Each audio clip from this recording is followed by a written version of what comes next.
ಮಧ್ಯದಲ್ಲಿ ನಾವು ಮಾತನಾಡುವಾಗ ಮಕ್ಕಳನ್ನು ಯಾವ ರೀತಿಯಾಗಿ ನಾವು ಪ್ರೋತ್ಸಾಹಿಸುವಂತರಾಗಿರಬೇಕು, ಮಕ್ಕಳ ಮುಂದಿನ ಜೀವಿತದಲ್ಲಿ ಯಾವ ರೀತಿಯಾಗಿ ಮಕ್ಕಳು ನಮ್ಮ ದೇಶಕ್ಕೋಸ್ಕರ ಸಾಕ್ಷಿಯಾಗಿ ನಿಂತುಕೊಳ್ಳುವಂತರಾಗಿರಬೇಕು.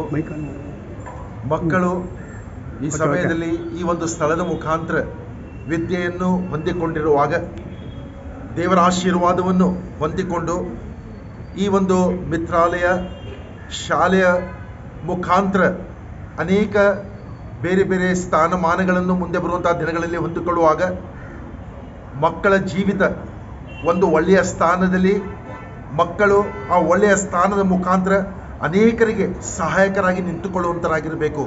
ಇದೇ ನಮ್ಮ ಇವತ್ತಿನ ದಿವಸ ಮಕ್ಕಳ ಜೀವಿತದಲ್ಲಿ ಬಿತ್ತುವಂಥ ಬೀಜ, ಬಿತ್ತಲ್ಪಟ್ಟಂಥ ಬೀಜ ಒಂದು ದಿನ ಮೊಳಕೆಯನ್ನು ಒಡೆದು ದೊಡ್ಡದಾದಂಥ ಮರ ಆಗುವಾಗ ಆ ಮರದ ಮುಖಾಂತರ ಹೊಂದಿಕೊಳ್ಳುವಂಥ ಫಲ ಅನೇಕರು ಅದನ್ನು ಅನುಭವಿಸಿ ನಮ್ಮ ದೇಶಕ್ಕೋಸ್ಕರ, ನಮ್ಮ ಸಂಸ್ಕಾರಕ್ಕೋಸ್ಕರ ಮತ್ತು ನಮ್ಮ ದೇಶದಲ್ಲಿರ್ತಕ್ಕಂಥ ಎಲ್ಲ ನಾಗರಿಕರಿಗೋಸ್ಕರ ಸಹಾಯಕರಾಗಿ ಮಕ್ಕಳು ತಮ್ಮ ಜೀವಿತದ ಮುಖಾಂತರ ಅನೇಕ ಜನಗಳ ಮಧ್ಯದಲ್ಲಿ ಸಾಕ್ಷಿಯಾಗಿ ನಿಂತುಕೊಳ್ಳುವಂತರಾಗಿರಬೇಕು.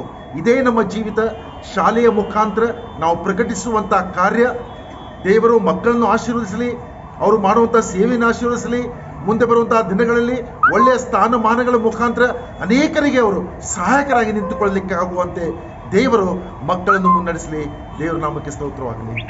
Okay, thank you.